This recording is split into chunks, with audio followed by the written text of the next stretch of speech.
fast food restaurant that served its community for over 30 years has permanently shut down in California. Not because customers stopped coming, not because the food quality dropped, but because the owner finally admitted the truth. The business simply stopped making financial sense. And this is not a single closure. This is a pattern spreading across California in real time. Fast food is supposed to be the most stable part of the economy. Cheap food, high demand, constant foot traffic. But right now, even the biggest brands are struggling to survive. So what changed? On April 1, 2024, California raised the minimum wage for fast food workers from $16 to $20 an hour, a sudden 25% increase affecting more than 500,000 workers across roughly 30,000 restaurants.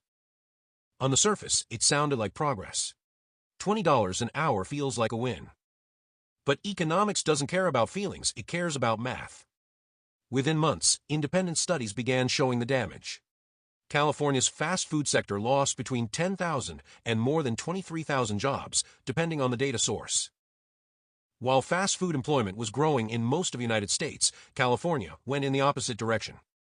And here's the part that shocked many people. Even a study funded by labor unions supporting the wage increase admitted thousands of jobs disappeared. Different studies. Different numbers. Same conclusion.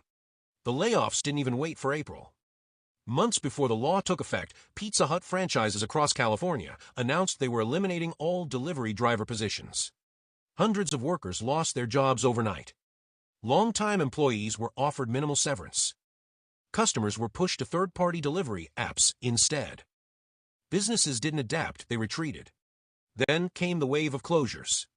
Rubio's Coastal Grill, a California brand famous for inventing the fish taco, shut down 48 locations in a single day. Employees showed up to work only to find out their jobs no longer existed. Days later, the company filed for bankruptcy for the second time in 4 years. Executives blamed higher wages, rising food and energy costs, and declining in-store traffic.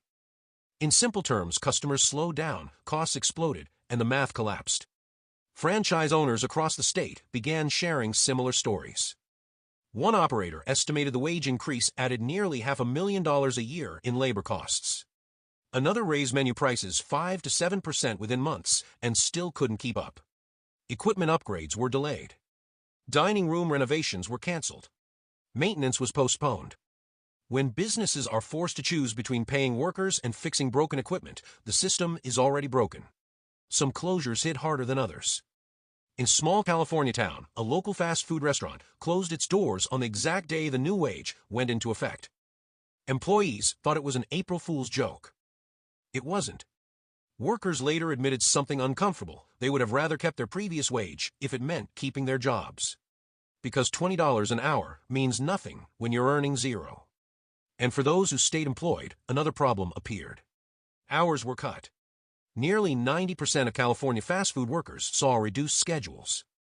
Over 1/3 lost supplemental benefits. So yes, the hourly wage went up, but weekly paychecks often went down. At the same time, customers felt the pressure. California restaurant prices rose nearly 15% in just over a year, almost double the national average. Major chains openly admitted higher wages meant higher prices. Fast food, once built on affordability, began losing lower-income customers who realized eating at home was cheaper. Even McDonald's leadership admitted it. Not every business failed. Some franchise families survived, but only by tracking every expense, reducing waste, counting sauce packets, and squeezing every dollar possible. That's what survival looks like now.